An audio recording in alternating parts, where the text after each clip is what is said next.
Hola, bueno, aquí estamos nuevamente. Estamos nuevamente tratando de que la conexión y la señal, la transmisión quede lo mejor posible. Bien, entonces voy a hacerle un resumen. Él es el ingeniero Carlos Ojeda, paisano de Acarigua, un ingeniero que, vamos a decir que del siglo pasado, de los años 1900, es egresado de la Universidad Centro Occidental Lisandro Varado, allá del estado Lara. Ahí son muy buenos profesionales porque tengo muchos colegas que he trabajado de Barquisimeto y son muy buenos. Vamos a conversar hoy sobre el colapso fluvial que ocurrió en Acarigua. ¿Qué fue lo que sucedió? Porque bajo un basamiento científico, que lo diga él, yo también soy ingeniero, para los que no me conocen, soy ingeniero civil, pero me dedico al diseño estructural, me dedico más a la ingeniería estructural. Entonces yo quería conversar con él, lo invité porque es una persona muy letrada, una persona que aparte de ser ingeniero también es periodista. ¿Quién mejor que él? Pues fue el encargado de redactar el informe sobre esta problemática.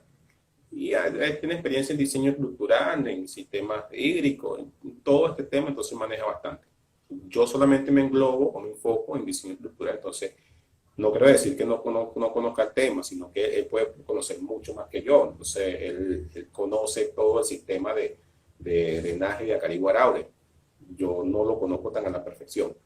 Entonces, ingeniero, vamos a conversar cuál fue la problemática, cómo fue la afectación. Bueno, nada, al grano. El ingeniero Carlos Ojeda, para los que no lo conocen, ingeniero de Estado portuguesa, y nos va a comentar sobre qué sucedió estas últimas semanas en Acarigua con el colapso fluvial. ¿A qué se debió eso? Porque el ciudadano común, desde a pie, de la calle, nos dice a nosotros que fue porque los drenajes estaban colapsados por residuos sólidos. Vamos a ver si es así, vamos a ver qué nos dice el gremio de ingenieros, los colegas. Yo también soy ingeniero, pero yo soy ingeniero estructural.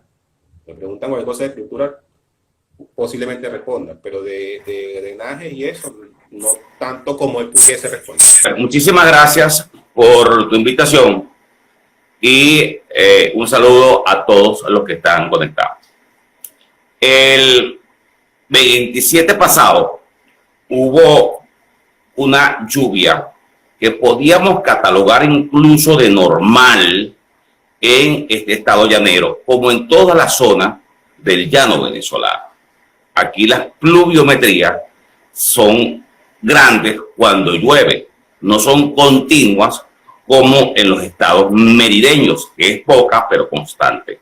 Aquí, cuando las lluvias caen, son chaparrones, como decimos los llaneros. Esa lluvia no se diferenció mucho de otras en el pasado, pero logró colapsar dos puntos, dos zonas específicas de las ciudades de Acarigua-Araure. Una, aguas abajo de un canal recolector que generalmente siempre está seco, en otras épocas tenía cierto caudal, que atraviesa la San José, Pizzería del Águila, Buenaventura y el hoy recién inaugurado Hiperlíder.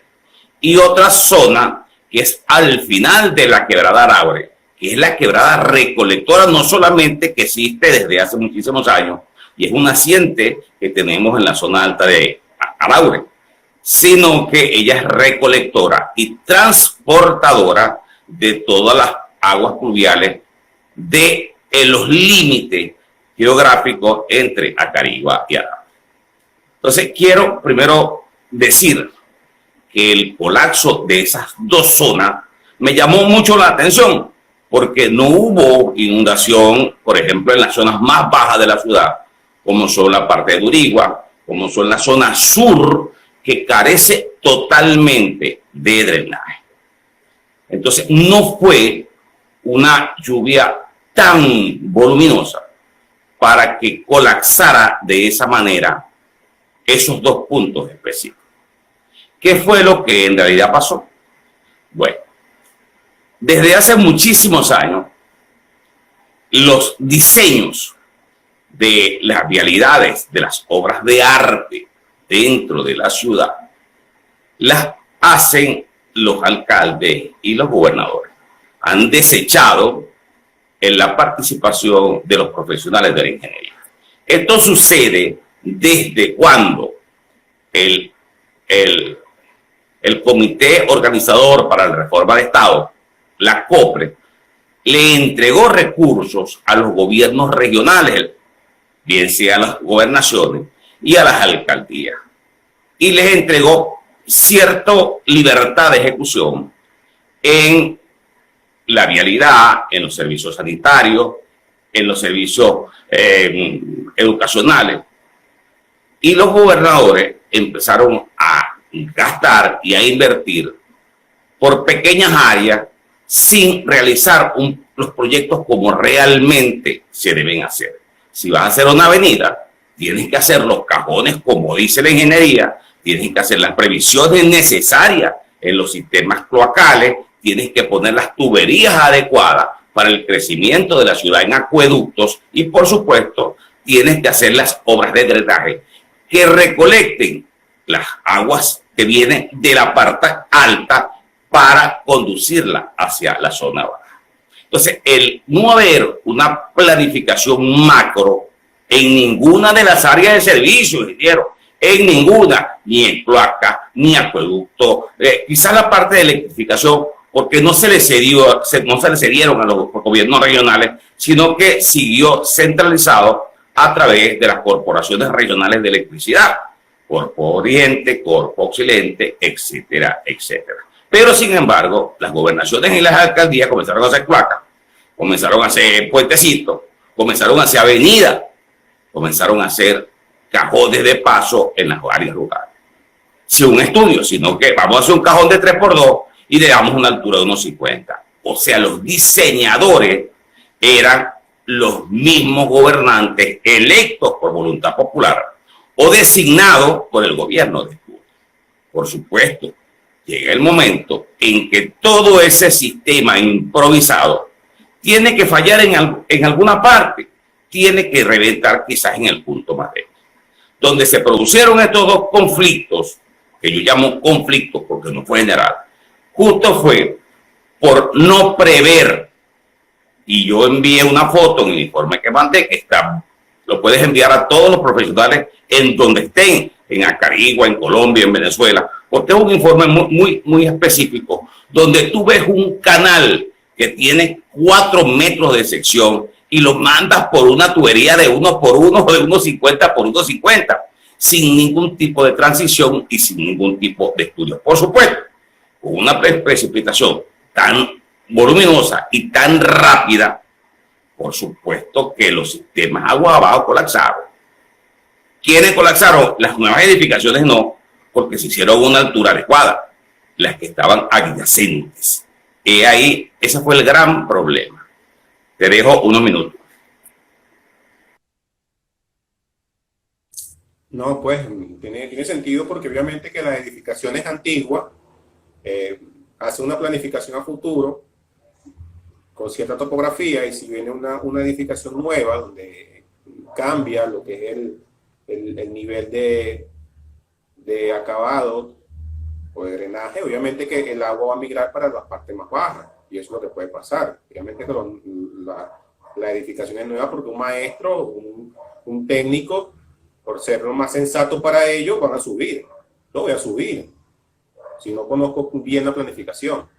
Pero digamos que tiene bastante sentido ese enfoque que se le está dando. Puede continuar. Veo que tiene un poco de problema con el internet. Ya expliqué el por qué colapsaron los dos puntos de donde hubo el colapso.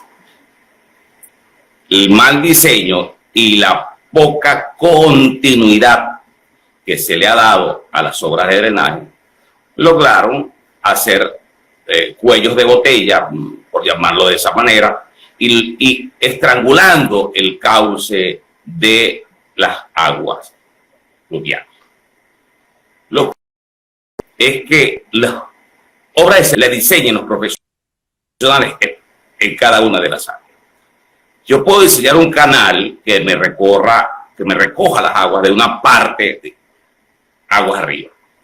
En la medida que voy bajando, que haya el transporte, la sección se tiene que aumentar porque el área a drenar, por supuesto, aumenta. Los aportes que hace cada una de las áreas son considerables en función del desarrollo de la ciudad.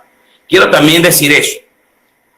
Cuando tú tienes zonas, como por ejemplo las zonas de Acarigua, Turén, Barinas, donde los patios son grandes, donde todavía hay grandes extensiones de terreno para campo deportivo, áreas sin desarrollar, el promedio de infiltración es mayor, lo que hace que ciertas obras viejas, diseñadas hace 50 años, todavía funcionan.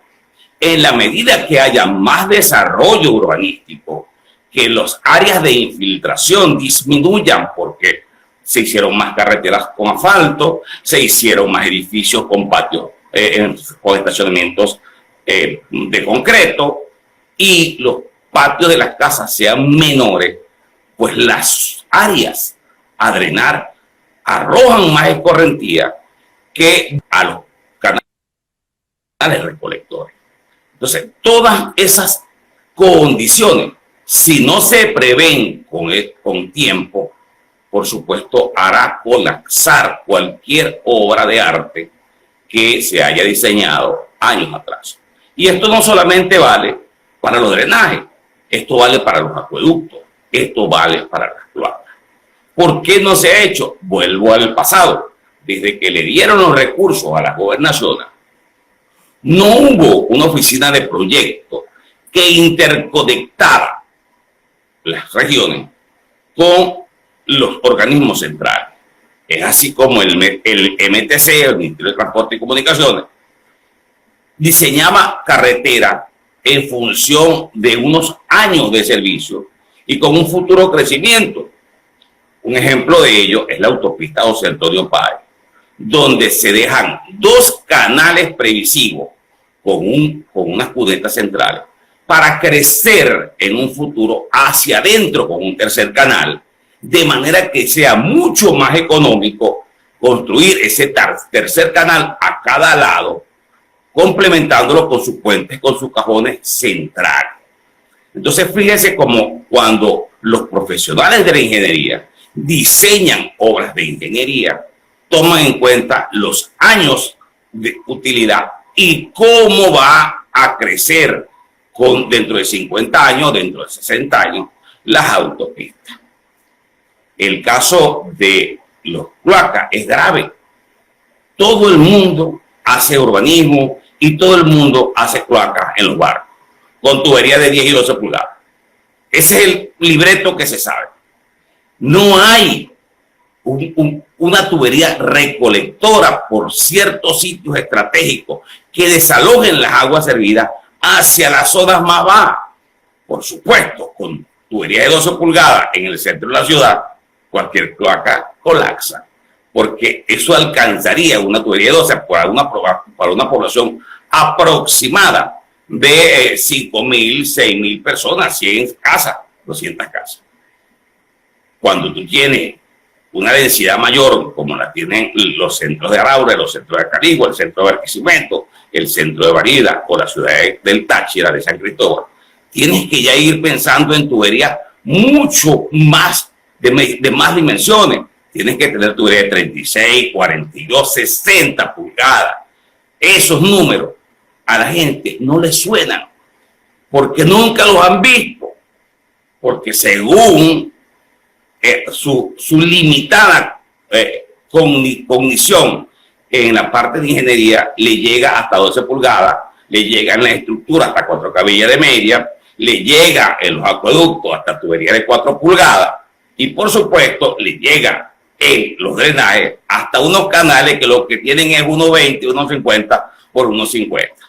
No han visto un diseño que aglomere y que considere que es un canal recolector de una entidad como Acarigua Araure, que tiene alrededor de 150.000 casas. 150.000 viviendas. Entonces, esos números, a quien no tiene el orden de magnitud para manejarlo, por supuesto, le suenan sumamente estrambóticos y alejados de una realidad. Eso ha conllevado, se ha traducido en que todas las obras que tenemos ya tienen 20 años de uso. Y si estaban mal diseñadas para esa época, imagínense ahora con 20 años más que ya deberían estar colapsadas, por lo menos las tuberías de concreto.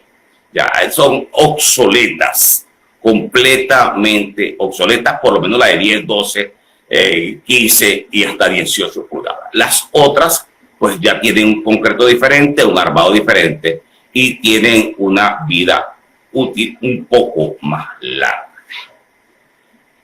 ¿Hacia dónde queremos llevar esto? Ojalá haya muchos profesionales de ingeniería y ojalá tú, John, y muchos de nosotros podamos volver a dar clases en las universidades para tener el deber ciudadano de enseñarles a los ingenieros que proyectan y a los que construyen y a los que inspeccionan a que la ingeniería se respeta más cuando ya no somos una ciudad, un país de 12 millones de habitantes, 14 millones de habitantes, como fue durante los años, hasta los años 80 y 90, sino que ya somos un país de 30 millones de habitantes. Ya Acarigua no es una ciudad de 150.000 habitantes, sino que tiene 700. Ya Caracas no es una ciudad de 2 millones de habitantes, sino que ya lleva 6. Entonces, diseñar con parámetros técnicos, parámetros que se adapten a la realidad social y a la realidad del crecimiento poblacional, luce urgente. Ya no podemos dejársela en las manos de albañiles, de constructores. Tenemos nosotros que tomar esa responsabilidad. Y los invito a todos, así como está haciendo John, que todos pongamos un granito de arena en exigir que seamos los profesionales de la ingeniería quienes llevemos el orden, quienes seamos los líderes en materia constructiva. No, verdaderamente tiene mucha razón, ingeniero. O sea, Acarigua no es el pueblito que era hace años. Acarigua ya ha crecido bastante, la población ha crecido. Y obviamente que a medida de que... Yo no soy ingeniero de vías ni de sistemas, pero yo soy ingeniero estructural porque en eso me especialicé. Pero mi tesis de pregrado fue de vialidad y fue precisamente con problemas de drenaje en la carretera nacional Moroncoro, esa carretera que le dicen el camino de la felicidad, o sea, las palmeras de coco cuando haces tu caca. Bueno, todo ese tramo lo estudié yo en su momento y conversamos también sobre este tipo de temas. Y como les decía, yo soy de Acarigua también, soy araure de la Universidad de Las Palmas, no estoy en Acarigua, me gradué en la Universidad Francisco de Miranda en Coro, en Falcón, y ahora estoy haciendo mi posgrado en la Universidad Central de Venezuela, pero de ingeniería sismo resistente. Pero yo mi tesis de pregrado fue del sistema de drenaje y de pavimento, y específicamente en la carretera nacional Moroncoro, en el tramo de Tucacas, Boca de Aroa, cuando vas a Tucacas, todo eso lo estudié yo, y todo lo que está diciendo el ingeniero tiene mucha razón, todo eso se estudia cuando se va a diseñar, el crecimiento de la población, los sistemas de drenaje, las cunetas, las pendientes verticales, horizontales, todo eso, perdón, horizontales y longitudinales, transversales. Acarigua no es un pueblo ya. Y esa cara de ciudad tenemos que dársela a nosotros, que somos lo de Acarigua, que somos lo que nos duele a Acarigua. No puede pasar eso. No puede pasar ese colapso que ha sucedido estos últimos días. No, nosotros tenemos que darle cara a Acarigua de ciudad, como estoy diciendo. Y el abogado, por aquí un abogado, le envió muchos saludos, el abogado David, muchos saludos, está ahí muy interactivo. Luego ya el ingeniero Carlos lo va a atender para que hagan ahí una entrevista y pueda conversar usted sobre el tema. Bueno, voy a enviarle nuevamente la solicitud al ingeniero porque verdaderamente que Esto a mí me causa mucha curiosidad. Yo hay algo curioso que yo no he hecho nada en Acarigua, ni siquiera una acera. Yo he hecho varias obras en Venezuela, en Tucaca hice varios edificios, y en Perú, en Colombia, en Ecuador, he hecho trabajo, y en Acarigua nunca he tenido la oportunidad de hacer nada. Y eso es algo que yo me siento en deuda con mi ciudad, porque ahí crecí, allí yo estoy en la técnica, yo también soy de allí. Yo también soy de allí, de Acarigua, yo también tomé Ruta 5, también caminé, también tomé chicha en Chichafel y también conozco todo el centro. Pero eso tenemos que nosotros cambiarlo ya. Tenemos que hacer que esto llegue hasta donde tenga que llegar. Eso es lo que tenemos que hacer. Y que las personas o las entidades que le compete el tema tomen cartas sobre el asunto y nosotros mismos darle solución. No traer unos ingenieros de Caracas, que son muy buenos porque ya están mis profesores. Y saludos, que me vayan a escuchar. Pero allá también habemos ingenieros. Ya también nosotros podemos darle solución al tema. Entonces vamos a enviarle nuevamente la solicitud al ingeniero Carlos. Te estuve escuchando en tu diálogo, pero tengo que salir para escucharte, porque si no, no logro escucharte bien. Lo interesante de esto, y quiero que todos lo tomen como un consejo y como una realidad. Los profesionales de la ingeniería trabajan en conjunto. Nosotros necesitamos ingenieros estructurales, ingenieros en drenaje, expertos en acueducto, expertos en el diseño vial y otros en gerencia administrativa. Otros saben de costos, o sea, especializados en costos, y muy poco en puentes pretensados y potensados. La ingeniería es multidisciplinaria y en la medida que todos nosotros contribuyamos a que tenemos que trabajar juntos, vamos a mejorar. Y cuando digo trabajar juntos, es decirle al público, a nuestros clientes, al gobierno, que es el que más invierte en servicios, porque es su responsabilidad. Los servicios son responsabilidad del Estado.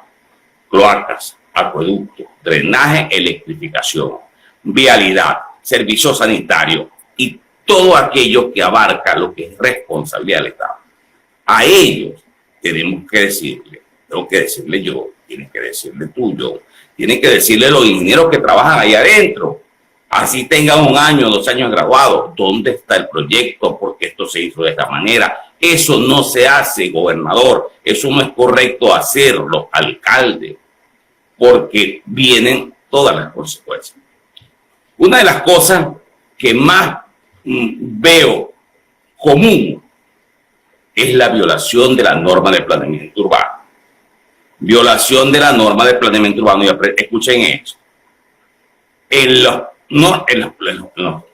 Se hizo un plan general urbano en las ciudades gemelas de Carigua, como hay en Barquisimeto, como hay en Maracaibo. Eso contempla una serie de retiros del eje de las calles actuales, con la intención de que dentro de 20, 30 o 40 años, cuando todas las casas hayan sido renovadas, todos los comercios hayan sido renovados, con ese nuevo retiro, hacer la ampliación vial en el casco urbano.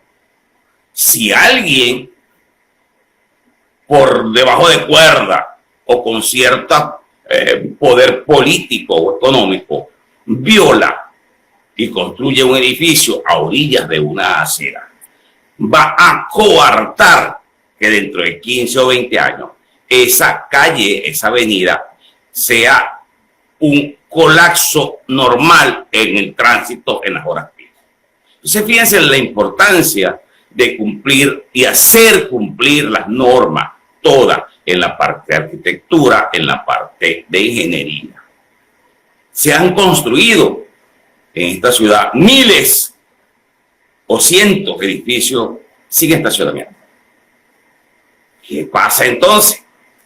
Que cuando tú tienes un centro comercial sin estacionamiento, se colapsan las calles porque los carros hay que dejarlos afuera. Y las avenidas que se diseñaron para una duración de 50 años, como la avenida Libertador, siempre está colapsada, porque siempre hay un canal, al menos, que lo usan de estacionamiento. Por lo menos ahorita hay uno. Antes utilizaban los dos laterales y solamente quedaba la vía del centro.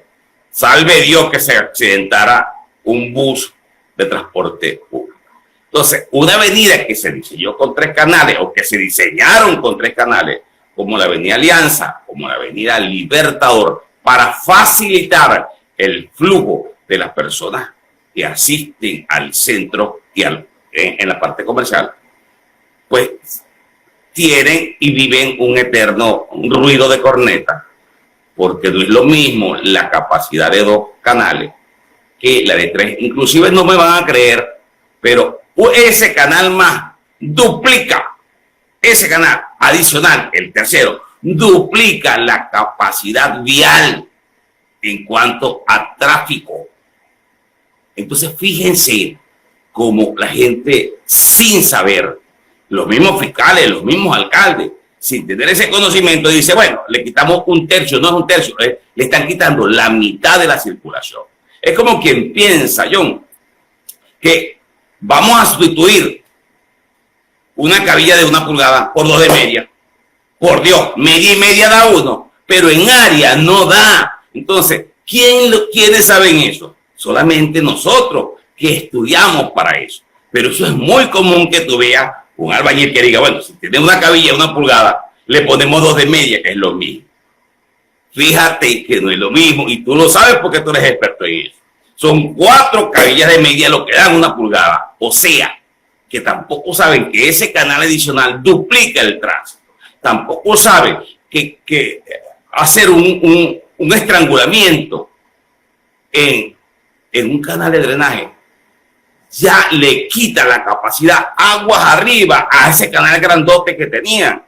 Porque no es que se pueda hacer, se puede hacer más angosto, pero hay que aumentar la pendiente en ese tramo para que el volumen, el caudal de agua que circula por el grande, circule por el pequeño, pero a otra velocidad. Entonces, las soluciones técnicas las tienen los técnicos a otro. Y de verdad que es lamentable que no hayamos podido interactuar de una manera más fluida, porque estoy seguro de que mucha gente tiene bastante duda. Sin embargo, voy a escucharte, voy a salirme y voy a poner el pase para poder escucharte. Bueno, ingeniero, nosotros sabemos que eso influye, todo influye en el crecimiento de la población. Cuando Caracas era un pueblo, en 1900 y algo, que comenzó el crecimiento, todo surge por una necesidad. Tuvieron que demoler vías y construir vías más grandes porque ya el tráfico no daba. Porque eso es algo inevitable. O sea, es como yo, en mi ámbito. Yo no le puedo decir a las personas, no construyen ahí porque esa zona es sísmica. Pero que eso no lo manejo yo, eso lo maneja el nivel económico, eso lo maneja el crecimiento de las personas, que eso es algo que no se puede, al menos que montemos una dictadura como en China y no pueden tener más de 2 niños y ya. Pero eso es algo incontrolable. Eso no se puede lograr así nada más. Y a medida de que se hacen conteos vehiculares, se hacen conteos de tránsito para ver cuántos vehículos pasan por allí. Eso es un estudio que se hace. Eso no es porque a mí me provocó aquí colocar una mata de mango con un semáforo ahí porque yo creo que por aquí van a pasar carros. No, eso no es así. Esos son estudios de flujo de tránsito que se realizan. Me estoy yendo un poco, estamos hablando de colapso fluvial, pero que el colapso fluvial ¿dónde ocurrió? ¿Y de dónde surgió? De las vialidades, y suceden es por eso.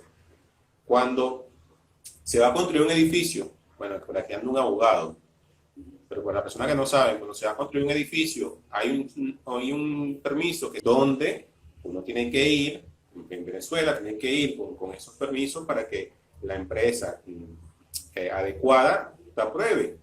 Y también tú tienes que pasar los cálculos para ver si van a colapsar las cloacas o los drenajes, eso se hace. En caso de que la zona no tenga cloacas, hermano, tienen que colocar allí, no sé, una planta de tratamiento, algo así, pero eso se hace. Cuando hay corrupción, porque eso es así, cuando hay corrupción de por medio, cuando hay de por medio, no vamos a hacerlo así, Agua de Portuguesa, Hidrocapital, Hidrofalcón, Hidrolara, todos tienen que tener una factibilidad de servicio. Y así se manejan este tipo de situación. Entonces, vean, yo cada vez que voy a Carigua, veo nuevos edificios, veo nuevos centros comerciales. Un centro comercial va a tener flujo de personas, va a tener servicio, va a tener baño, va a tener unidades de gasto, unidades de gaste. ¿Y a dónde va a ir eso? A la calle. Vaya a la calle.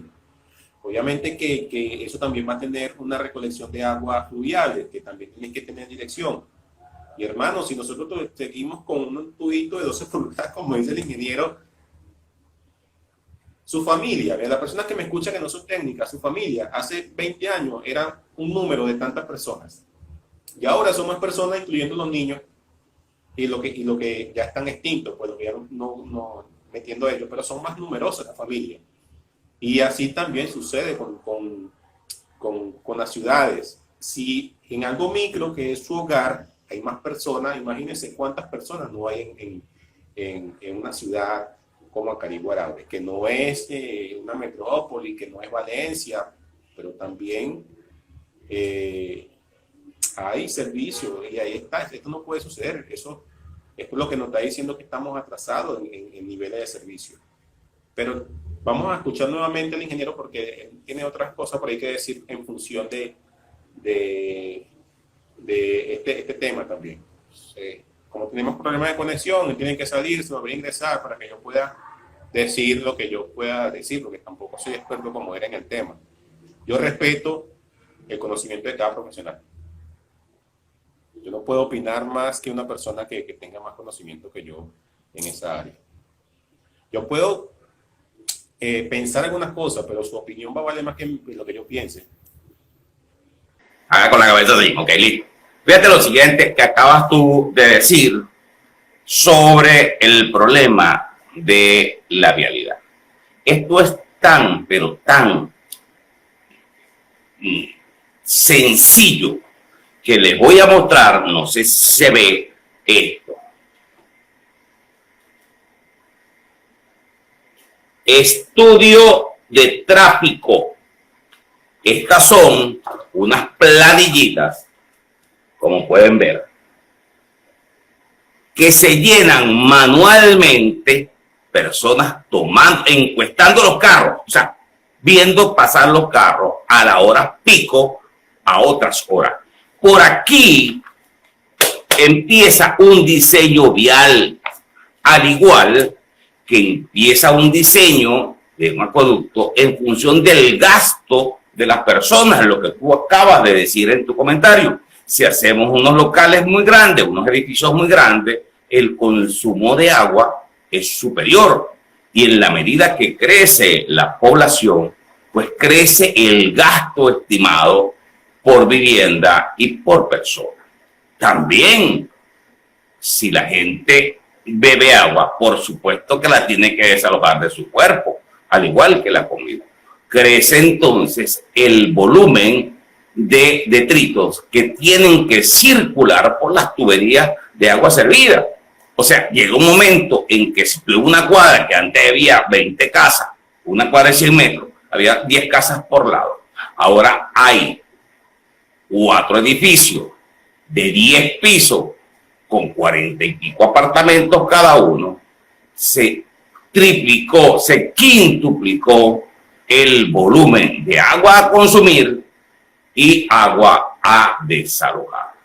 Entonces, no es al azar que tenemos que insistir en que no es al azar que nosotros hacemos los diseños. Es bajo ciertos parámetros y normas. Y para explicarle a muchísima gente algo que quizás no sabía. La ingeniería, como la medicina, es universal.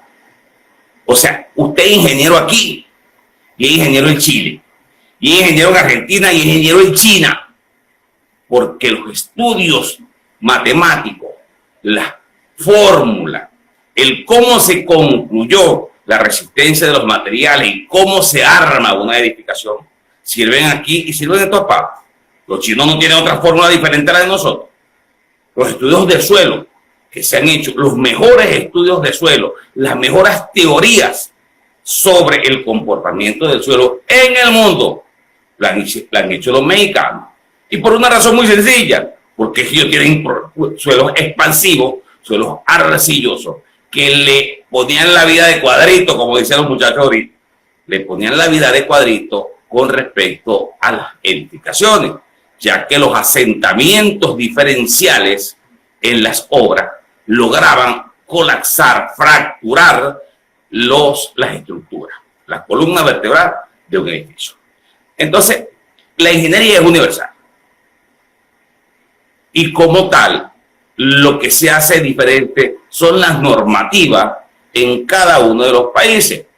Yo pudiera trabajar en Colombia perfectamente si me compro todos los libros de normas y no deben diferir mucho, pero sí tiene que haber alguna diferencia. Igual en Chile. En Chile tenemos, en el caso, lo puedo decir con toda certeza, ya que estás haciendo tu posgrado en estructura, en la parte sísmica, que los edificios en Chile es de obligatorio cumplimiento que sean resistentes para un sismo eventual de 7.5. Eso es lo que llamamos el máximo nivel. También en California, también en Japón, aunque en Japón creo que lo pasaron ahorita a 8 o 9. 9, una escala increíblemente grande.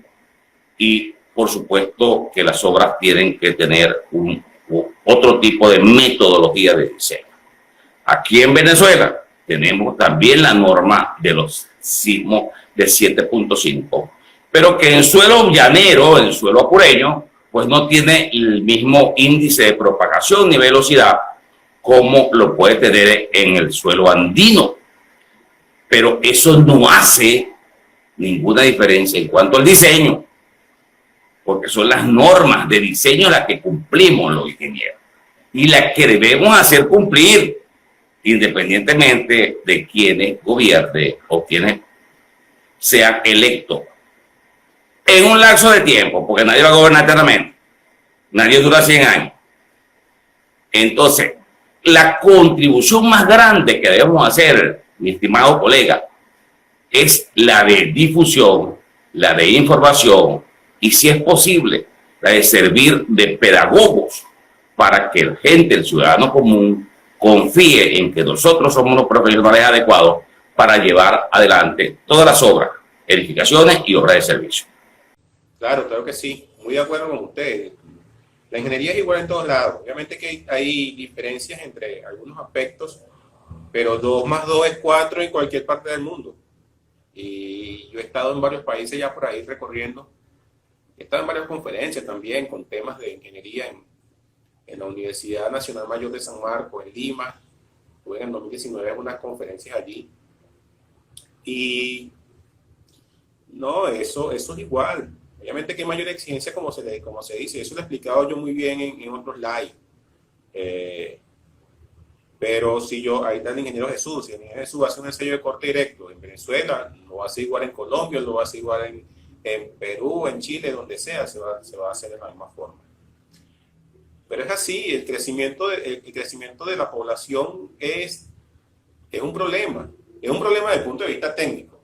Desde el punto de vista social y económico es ventajoso. Pero desde el punto de vista técnico es un problema porque nosotros estimamos cuánto puede crecer una población en 50 años. Pero eso no es tan preciso tampoco, porque no se sabe cuántas personas vayan a haber por habitantes al año en una población. Entonces, en base de eso es lo que ocurren problemas como lo que subieron a Carigua, el colapso de todas las vías, el colapso. Y créanme que aunque no es igual como un sismo, no es igual como un tsunami, no es igual como un deslave como que allá en Vargas, pero también tuvieron que haber más de una persona donde se le dañaron los vehículos, el motor. Yo vi algunas imágenes donde habían carros que se incendiaron, como 2 imágenes. Entonces, ¿cuánto cuesta un carro? Un carro es difícil tenerlo para cualquier persona. Si hay personas aquí que cambian carro fácil, bueno, los felicito. Pero tener un carro no es algo sencillo. Y eso no es solamente en Venezuela, eso es en cualquier lugar del mundo. Entonces, en eso, como dice aquí un comentario, si no se cumplen los verdaderos controles, eso pasa, claro, eso lo estamos hablando, hay que cumplir los controles, y eso lo tenemos que hacer somos nosotros, los técnicos, nosotros. No puede venir el albañil, aunque yo respeto mucho los albañiles porque tienen un conocimiento, mis familiares son albañiles, yo no puedo decir que no saben, pero sí. Pero ellos no pueden tomar una decisión de esa envergadura, no pueden decir, no, vamos a tomar los niveles aquí con un nivel de manguera porque por aquí se va a drenar el agua. No, eso no es así. Me van a disculpar, pero eso no es así. Necesito un profesional experto en topografía, un profesional experto en drenaje, un profesional experto en estructura, experto, tampoco es que no, yo sé un poquito de todo, no, experto. Y para eso nos especializamos nosotros. Como un médico y médico general y médico especialista. Y si usted está enfermo de corazón, no va a ir un médico general, te va a ir un cardiólogo. El cardiólogo que le va a dar un diagnóstico más preciso. Entonces, en Venezuela sabemos profesionales que podemos solventar cualquier tipo de problema. Y esto es para que lo escuchen, y sé que lo van a escuchar. Sé que lo van a escuchar, porque tengo amigos que pertenecen a ese gremio. Eso es para que lo escuchen nuestros amigos políticos. Los servicios deben solventar los problemas. Somos nosotros. Pero la economía no va por nosotros. Nosotros podemos tener toda la disposición posible, con toda la disponibilidad, toda la idea. Pero si no hay plata, eso se va a quedar ahí archivado. Usted puede tener mínimo una tesis, usted puede tener mínimo un proyecto, pero si no hay dinero, eso queda ahí archivado. Entonces, a eso es que quiero llegar también, porque hay que solventar el problema. Te estaba escuchando bien, bastante adecuado tu comentario. Debemos insistir en eso, John, que los problemas técnicos los resolvemos los técnicos. Dejarlo en manos de ellos es jugar a que sigan sucediendo desastres naturales y otro tipo de desastres. Te escuché decir sobre el personal obrero de la construcción. Quizás tú no tienes mi edad, ni mis 42 años de experiencia ejerciendo la ingeniería. El personal obrero, tanto calificado como no, tiene limitaciones cognitivas, son expertos, tienen cierta pericia para hacer los trabajos, pero jamás dejen que ellos decidan, porque no van a decidir bien, porque no saben cómo. Alguna vez un ingeniero le dijo a un albañil, ponle 4 cabillas en medio, ponle un tablero de 12, póngale una bomba y una pulgada. Pero resulta que el ingeniero se lo dijo porque era una casa quinta. Cuando ese personal obrero calificado va a hacer un edificio, hace exactamente lo mismo, porque no tiene otra perspectiva, porque no sabe. Yo quiero recordar algo que siempre me acuerdo. Richard, aparte de ser mi amigo, yo estudié en Mérida. El hermano de Richard Páez, John, es compadre de mi hermana. Y yo recuerdo mucho una frase de Richard Páez, quien fue el primero que llevó a la Vinotinto a los eventos internacionales y hizo un buen papel. Pero hizo un mal papel una vez en Brasil, perdiendo 6-0, creo, si mal no recuerdo, 7-0. Y cuando una periodista le preguntó que qué pasó, por qué esa derrota, y yo me acuerdo que el doctor Richard Páez les dijo algo que no se me olvida: no pudimos más porque no sabíamos más. Las limitaciones cognitivas llevan a eso. Si usted es un ingeniero de 4 pisos, como usted le entregue uno de 20, no se ponga a inventar. No te pongas a inventar. Cuando usted es un ingeniero que hace que le entregue unos planos con urbanismo de 12 casas. No le pongas a inventar poner la misma tubería en el centro de una ciudad, porque las condiciones son otras. Pregunte, los ingenieros somos unidos y Venezuela ha tenido ingenieros excepcionales. Tienes a Rigosa, por ejemplo, tienes al doctor Rosendo Camargo, que me dio clase en Mérida en estructura y quien se ganó un premio internacional por el diseño del puente que se llama Puente Real, que está en la autopista Mérida, El Vigía, que es un puente que tiene 100 metros de volado por cada lado, con una sola columna central. Imagínense eso, 100 metros para acá y 100 metros para acá, de volado hacia cada lado. Por cierto que la autopista Mérida El Vigía, siendo